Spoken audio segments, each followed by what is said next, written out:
కాంగ్రెస్ ఎమ్మెల్యేలు సంపత్ అలాగే కోమటిరెడ్డిల సభ్యత్వ రద్దును చెల్లదని చెప్పి కోర్టు తీర్పిచ్చింది. అయితే దీని మీద అసెంబ్లీ నుంచి ఎటువంటి నిర్ణయం ఉంటుందనేది వేచి చూడాల్సిన అవసరం ఉంది. కానీ వాళ్ళు ఆరోపిస్తోంది ఏంటంటే సభ్యత్వ రద్దుతో పాటు సెక్యూరిటీని కూడా వాళ్ళకి తొలగించడం, అంటే అసలు సంపత్ కుమార్ అనే అతను ఆ విజువల్స్ లో కూడా లేకుండా అతని మీద చర్యలు తీసుకున్నారనేది. రెండోది ఫుటేజ్ ఇమ్మంటే కూడా ఇవ్వలేదు, అది కూడా ఒక అఫెన్స్ గా కోర్టు వ్యాఖ్యానించింది. అంటే అంత ఉద్దేశపూర్వకంగా చేసినట్టు కాదా వివేక్ గారు? 2 పాయింట్స్ అండి, 2 పాయింట్స్ ఖచ్చితంగా దీనికి సమాధానం చెప్పాల్సిన అవసరం అనేది. ఇప్పుడు ఏజీ అనే వారు గవర్నమెంట్కి రిప్రజెంటేషన్ ఉంటారు, not for assembly, not for legislature. అంతేగా ఒకటి మనం దాన్ని క్లారిఫై తెచ్చుకోవాలండి. మీకు సేమ్ ఇదే విషయంలో తెలంగాణ రాష్ట్రం ఏర్పడేటప్పుడు బిల్లు పాస్ అయ్యేటప్పుడు అప్పుడు యూపీఏ గవర్నమెంట్లో అప్పుడు సుప్రీంకోర్టు వెళ్ళినారు. సుప్రీంకోర్టు కూడా వీళ్ళు ఫుటేజ్ చూపెట్టాలని చెప్పేసి అడిగినప్పుడు పార్లమెంట్ ఇవ్వలేండి. It's very clear. అదొకటి మనందరం పరిగణలోకి తీసుకోవాల్సిన అవసరం ఉంది. అంటే నోటీస్ అనేది ఏజీ, ఇప్పుడు secretary has to be given the notice, not the government. ముందు నుంచి అయితే క్లారిఫికేషన్ శ్రీనివాసరావు చాలా చాలా బాగా చాలా కేటగిరికల్ చెప్పేసి 3 వ్యవస్థలు ఏంది అని చెప్పేసి. ఇప్పుడు మనము గవర్నమెంట్ ఎంతసేపు లెసన్ కంప్లైంట్ చేస్తూ వస్తా ఉన్నాం, సరే అంటే అవి నడిచేమో కానీ, బట్ ఇలాంటి ఇష్యూస్ వచ్చినప్పుడు క్లియర్ కట్గా అదేదో ఈ ల్యాప్సెస్ మూలన ఏదేదో తీర్పు తప్ప అది వెరీ క్లియర్. గతంలో మొన్న యూపీఏ తర్వాత మళ్ళీ ఇండియా బీజేపీ గవర్నమెంట్ వచ్చిన తర్వాత కూడా మళ్ళీ కూడా సుప్రీంకోర్టు వెళ్తే మళ్ళీ కూడా ఫుటేజ్ అడిగితే ఫుటేజ్ ఇవ్వలేదండి. పార్లమెంట్ ఫుటేజ్ అడిగిన సపోర్ట్ చేస్తున్నారు. నేనేమంటే ఇప్పుడు నేనేమంటే secretary has to be given the notice. ఎవరైనా లేటెస్ట్ బిగ్ నేనేమంటే ఎవరిని అడగాలి అలా అడిగితే సమాధానం వస్తుందండి. నేనంటే secretary has to be given the notice. Why he secretary of the legislature himself go and implead the case? Sir ఇప్పుడు నేనేమంటున్నా సార్, ఇప్పుడు ఐ కాంట్, ఇప్పుడు నేను గౌరవనీయులు ఏజీ గారు మీరు కమెంట్ చేయదలుచుకున్నాను please, I don't know cross my limits. అయితే ఇప్పుడు సుప్రీంకోర్టు డైరెక్షన్స్ మనం అంటున్నాం డిస్క్వాలిఫికేషన్, ఇప్పటిదాకా అదే చర్చిస్తా ఉన్నాము. How expulsion leads to disqualification. ఒక్క 1 minute లో జస్ట్ రీసెంట్ గా జస్టిస్ చల్మేశ్వర్ గారిది it is always open to the list. ఇది ఎప్పటిదంటే అండి, సుప్రీంకోర్ట్ ఆఫ్ ఇండియా, ఇది writ petition number C number 784 of 2015, Lok Prahari, through its General Secretary S.N. Shukla, petitioner versus Union of India and others. Judgment given by Justice Chalmeshwar garu. ఇది 43 and 44th point అండి. It is always open to the legislature to declare that just ఒకటే minute, చాలా important అండి, to declare that any member thereof is unfit to continue as such in Raja Rampayal versus Honorable Speaker Lok Sabha and others 2017 SCC 184. This court took note of the history of the parliamentary privileges, scheme and text of the constitution and came to the opinion that the power of the expulsion is part of the privileges and immunities of the parliament.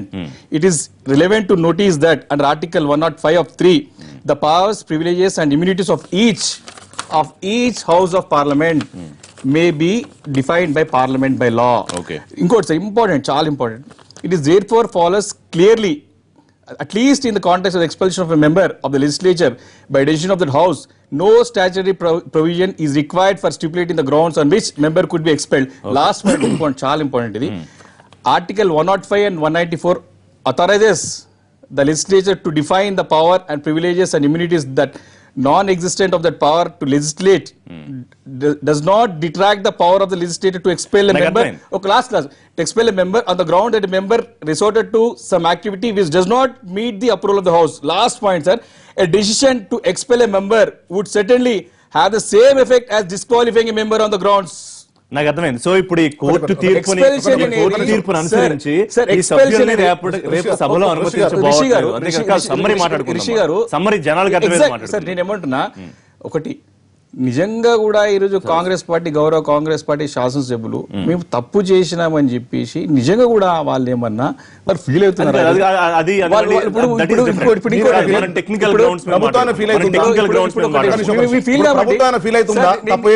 ఇది నేను చెప్పింది court తీర్పిచ్చింది కదా, మీరేమైనా feel అవుతున్నారా? మీకేమైనా feeling ఉందా? మీకేమైనా feeling ఉందా? టెక్నికల్ గ్రౌండ్ తీర్పును అనుసరించి సభలోకి రావచ్చా రాకూడదా? It's clearly the discretion powers of the speaker, honourable speaker. ఇప్పుడు కూడా చెప్తున్నా నేను మీకు, ఇప్పుడు కూడా విచక్షణ ఖచ్చితంగా గవర్నర్ ఉండేదండి. దగ్గరికి వచ్చిన క్లారిఫై చేయండి. అంటే ఇప్పుడు స్పీకర్ గారు హైకోర్టు తీర్పును అనుసరించి వాళ్ళిద్దరినీ రేపు జరిగే అసెంబ్లీ సెషన్స్ కి అలౌ చేస్తారా, లేకపోతే ఏం జరిగే అవకాశం ఉంటుంది? ఒకటండి, ఇక్కడ స్పీకర్ వ్యవస్థ ఎలాగైందనేది మనం చూస్తా ఉన్నాం. సో అధినేత అంటే ముఖ్యమంత్రి జనరలైజ్ చేయొద్దు, మనం ఈ పర్టికులర్ ఇష్యూ 50-50 ఛాన్సెస్. అధినేత గనుక నేను అసెంబ్లీకి వాళ్ళని అడుగు పెట్టనివ్వను. Let us see, they may go supreme court. Supreme court కూడా రేపు ఏదైతుందో దీనికి స్టే ఇచ్చు స్టేటస్ కో అనొచ్చు. స్టేటస్ కో అంటే ఆల్రెడీ డిసిషన్ ఇస్ ఓవర్.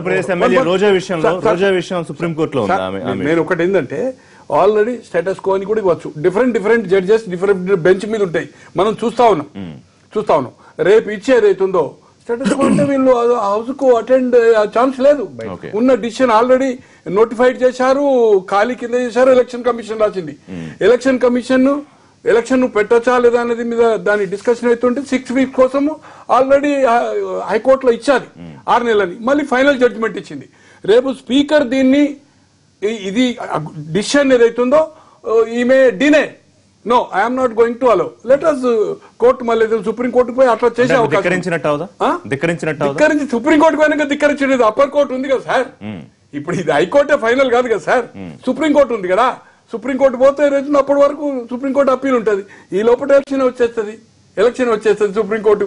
ఇగో ఇక్కడ నరసారెడ్డి గారు ఉన్నారు, 6 ఏళ్ళు కౌన్సిల్ ఏదైతుందో ఎన్నిసార్లు అయింది సుప్రీం కోర్టు, మళ్ళీ హైకోర్టు కౌంటింగ్ ఇవన్నీ ఎన్నిసార్లు అయింది, కౌంటింగ్ 2 సార్లు డిక్లేర్ అయిపోయింది అన్నాక మళ్ళీ ఎన్నిసార్లు వాయిదా అయింది, ఏమైతుంది కోర్టు డిసిషన్. సంబరాలు చేసుకుని ప్రభుత్వం మీద ఇంకా చాలా డిసిషన్ అనేది ఏదైతుందో ఖచ్చితంగా ఇది పొలిటికల్ నిర్ణయము. మైలేజ్ దేనితోటైతే బాగుంటది లేదా మేము తీసుకునే డిసిషన్కి కట్టుబడి ఉంటాము.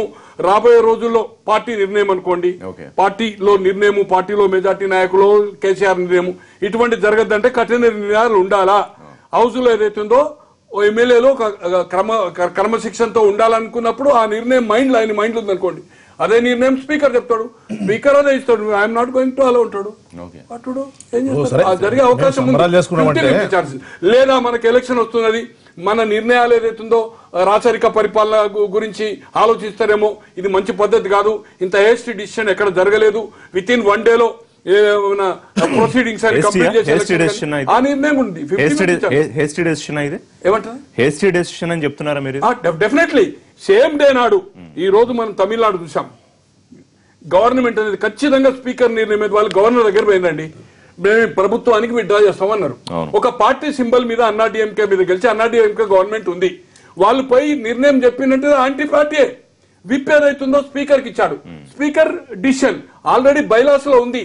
Not only house, out of the house కూడా పార్టీ మన యాంటీ యాక్టివిటీ చేస్తే విప్ గవర్నర్ దగ్గరికే పోయిండు. ఏదైతుందో రాజ్యాంగ హక్కులు కల్పించిన గవర్నరే ప్రమాణస్వీకారం చేస్తాడు, ఆయన దగ్గర డిస్క్వాలిఫై చేస్తాడు. ఈ రోజు తమిళనాడులో దాదాపు 4 ఏళ్ల నుంచి వాళ్ళని డిస్క్వాలిఫై చేయకుండా కోర్టు స్టే ఇచ్చింది. ఖచ్చితంగా స్పీకర్ నిర్ణయం సరైన నిర్ణయం అక్కడ, కానీ ఆ డిసిషన్ ఇంతవరకు పెండింగ్ ఉంది. అనుకో ఇది సుప్రీంకోర్టు పోయిన తర్వాత సుప్రీంకోర్టు స్టేటస్ కో కూడా ఇవ్వచ్చు, ఇచ్చినప్పుడు ఏదైతుందో వీళ్ళు హౌస్ కు అర్హులు కారు, పోకపోయే అవకాశాలు కూడా ఉన్నాయి. సరే, ఇప్పుడు ఎందుకంటే హైకోర్టు ఇచ్చింది, హైకోర్టు ఇచ్చిన దాని మీద ప్రభుత్వం ఎందుకంటే స్వాగతిస్తుందని అనుకుంటున్నాం. ఎందుకనంటే ఇప్పటికన్నా కనీసం మేము తప్పు చేసినాము అనే భావనతోని ప్రభుత్వం వెనుకకు తగ్గుతుందని అనుకుంటున్నాము. లేదు దాని మీద ఒకవేళ సుప్రీంకోర్టుకు పోతే మేము దానికి సుప్రీంకోర్టు దాని పెద్ద ఫైట్ చేస్తాం ఖచ్చితంగా, దాంట్లో ఎలాంటి సమస్య లేదు. కానీ ఇలా ప్రజాస్వామ్యంలో మనం అంతా ఫస్ట్ తప్పు చేసారు. ఒకటేంది వారు చెప్పినట్టు, ఎందుకంటే ఒక్క రోజుల నిర్ణయం అనేది అది హాంభావపూరితం. మీ సభ్యులు తప్పు చేశారు మీరు చెప్పరే, ఇప్పుడు సభ్యులు అనేది ఇలా కొత్తగా కాదు అసెంబ్లీలో, ఎందుకంటే అల్లరి చేయడం ఓకే, దానికి ప్రొసీజర్ ఉంది. సభ్యులు తప్పు చేస్తే ఓకే సస్పెండ్ చేస్తాము, ఈ సెషన్ మొత్తం సస్పెండ్ చేస్తాము, 5 రోజులు సస్పెండ్ చేస్తాము, లేకుంటే సంవత్సరం సస్పెండ్ చేస్తాం అనేది స్పీకర్ ఉండేచ్చు. కానీ ప్రజలు గెలిపించినటువంటి శాసనసభ్యులు మేము మొత్తం ఎందుకంటే మేము రద్దు చేస్తామని హక్కు మీకు ఎవరు ఇచ్చారు? ఆ హక్కునే మేము ఇలా ఫైట్ చేసినాం. ఫైట్ చేస్తే మేము ఇలా కోర్టు తీర్పిచ్చింది ఖచ్చితంగా, ఎందుకంటే శాసనసభ్యులుగా ఉండొచ్చు, తర్వాత ఎందుకంటే మిగతా అసెంబ్లీ అని చెప్పేసి దాని మీద రియాక్షన్ ఏముంటుంది ప్రభుత్వం రేపు చూద్దాం. నిజంగా వాళ్ళు అనుకున్నట్టు ఎందుకంటే వాళ్ళకు నిర్ణయం తీసుకున్నారా, మేము శాసనసభ్యులకు అసెంబ్లీకి అడుగుపెట్టని ప్రకాష్ గారు అన్నట్టు ఒకవేళ ముఖ్యమంత్రి గారు ఆ లైన్లో వెళ్తాడా లేకుంటే పోనీ అనుకుంటాడా ఏమో చూద్దాం, తర్వాత పరిస్థితులు ఎట్లుంటా. దేనికైనా కాంగ్రెస్ పార్టీ ఫైట్ చేస్తుంది, ఖచ్చితంగా న్యాయం గెలుస్తుంది. ఎందుకంటే ఇది ఖచ్చితంగా ప్రభుత్వము ఒక మొండి నిర్ణయము, అహంకారంకు సంబంధించినటువంటి నిర్ణయం జరిగిందే కాబట్టి ఇలా ఇవాళ ఓన్లీ కాంగ్రెస్ కాదు, ఇవాళ సమాజం కూడా తప్పు పట్టింది. ఎందుకంటే ఒక 5 గంటల నిర్ణయం తీసుకొని గజెట్ నోటిఫికేషన్ చేసి ఎలక్షన్ ఖాళీ అయిందని చెప్పడం అనేది ఇప్పటి వరకు వారు చెప్పినట్టు, ఎందుకంటే ఇంతకుముందు ఇందిరాగాంధీ జరిగింది, అక్కడ ఎక్కడ కూడా ఇంత స్పీడ్ ఎక్కడ జరగలేదు. దానికి ఒక ప్రొసీజర్ ఉంటుంది, దానికి అంటే ప్రొసీజర్, మీరు ప్రొసీజర్ ఫాలో అయితే ఓకే, ప్రొసీజర్ ఫాలో అయితే మనం చూస్తుంటే కానీ మీరు 5 గంటలు మీ ఇష్టం శాసనసభలో కూడా మీ పార్టీ సంపత్ కుమార్ ని, కోమటిరెడ్డి వెంకటరెడ్డిని సభలో ఉండకూడదు అని అనుకుందా ప్రభుత్వం? వాళ్ళ ప్రెజెన్స్ సభలో ఉండకూడదు వాళ్ళు ఎందుకంటే ఏదో ఒకటి చేసేసి భయభ్రాంతులను చేసి ప్రతిపక్షాలను గొంతును కేసి ఇట్లా చేసేస్తే మీతో భయపట్టేసి చేతులనుకుంటున్నారు అనుకుంటున్నది. ఇది ప్రజాస్వామ్యంలో సాధ్యం కాదు. ఖచ్చితంగా ప్రజాస్వామ్యంలో ఖచ్చితంగా ప్రతిపక్షాలు ఉంటాయి, ప్రతిపక్షాలు మాట్లాడతారు, ప్రభుత్వాన్ని నిలదీస్తారు, ప్రభుత్వం నిలదీయడం ప్రతిపక్షాల రైటు, అది స్వాగతిస్తే ప్రభుత్వాలు ఉంటాయి. నిర్ణయం ఏంటంటే ప్రజలు కూడా మొండి నిర్ణయం. భౌతిక దాడు తప్పు, భౌతిక దాడులు ఎవరు చేయలేదండి. కన్ను 2 రోజులు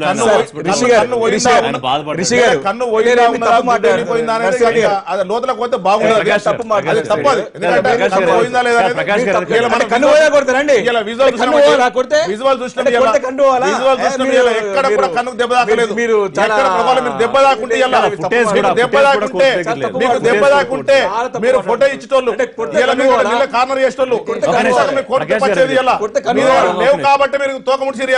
తోకముట్టడానికి కారణం ఏంది? ఇప్పుడు కూడా చెప్తారు, ఇప్పుడు కూడా ఛాలెంజ్ చేస్తారు, ఇప్పుడు కూడా విజువల్ చేయండి. ఒకటి ఎందుకంటే ఇంతకుముందు చెప్పినట్టు సభలు, ఎందుకంటే మన గతంలో కాంగ్రెస్ పార్టీ అధికారం ఉన్నప్పుడు, ఒక నిమిషం, కాంగ్రెస్ పార్టీ అధికారం ఉన్నప్పుడు ఇదే టీఆర్ఎస్ పార్టీకి సంబంధించినటువంటి వీళ్ళందరూ కూడా ఎందుకంటే మన గవర్నర్ మీద ఇట్లా దాడి చేసేస్తే మనం ఎందుకంటే అసెంబ్లీలో నేను దాంట్లో వన్ ఆఫ్ ది మెంబర్, ఎందుకంటే మన ఫ్లో లీడర్ పిలిచేసి ఎవరు గడబడి చేసిరు, ఎట్లా మనం ఫోటో విజువల్ చూసినాం, ఫోటో విజువల్ తెప్పించుకున్నాం, తప్పు చేసిరా, తప్పు చేయాలని నిర్ణయం తీసుకున్నాక సస్పెండ్ చేసినారు, మేము తప్పు చేయాలని ప్రూవ్ చేసినాం.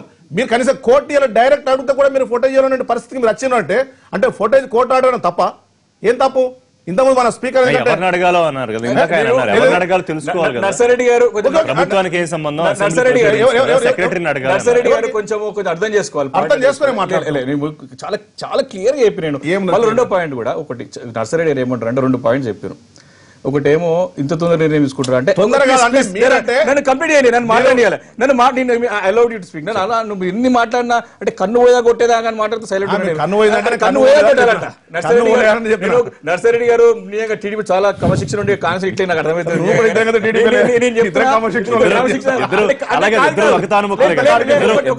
నేనేమంటారు ఋషి గారు, కన్ను పోయేదాకా కొట్టాలండి? అడిగిన ప్రశ్నకు కన్ను పోయిందా లేదా,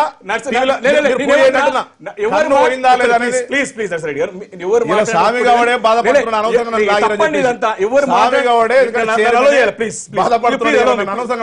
క్లారిఫై చేసుకోవాలండి. ఇక్కడ నేనేమంటున్నా, నర్సరీ ఎవరు మాట్లాడినప్పుడు నర్సరీ మాట్లాడితే నాకు నన్ను సొప్తలేండి. ఒకటి పాయింట్, ఈ నిర్ణయం అనేది ఇదే నిర్ణయం కొంచెం టైం అయి తీసుకున్న ఒప్పుకుంటుండే ఇప్పుడు అదే కదా అర్థమైందే కదా.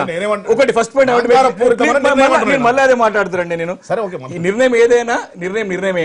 రెండో పాయింట్ అండి, ఇప్పుడు దాడి చేయలేదు అని చెప్పి నర్సిరెడ్డి గారు అంటున్నారు. అంటే కోమటిరెడ్డి గారు చెప్తుంది అబద్ధం చెప్తుంది. కొట్టినా నేను గవర్నర్ కొడదాం అనుకుంటే ఇప్పుడు అంటే ఇలాంటివి జరగలేదా? దాడి చేయలేదంటున్నారు. డైరెక్ట్ అడగండి, కోమటిరెడ్డి దాడి చేయలేదండి.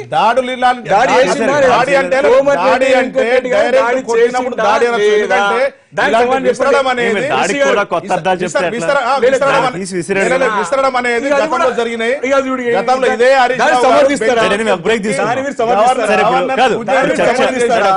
చర్చ దాడి జరిగిందా లేదా అని కాదు, తీర్పు